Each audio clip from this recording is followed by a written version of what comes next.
నాకు వాడక ఆత్మఫలములు ఆనందముతో ఫలించనా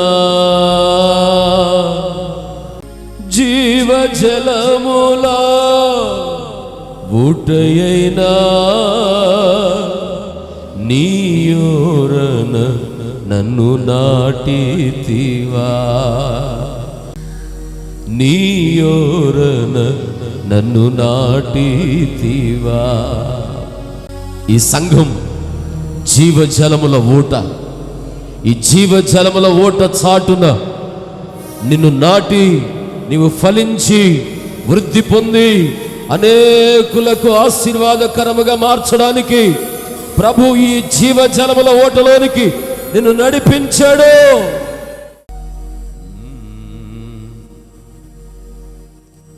వాడబారని స్వాస్థ్యము నాకై పరమందు దాచి ఉంచితివా. వాగ్దాన ఫలము అనుభవింపా నీ కృపలో నన్ను పిలిచితివా. మహోన్నతుడా నీ కృపలో నేను నివసించుట నా జీవిత ధన్యతై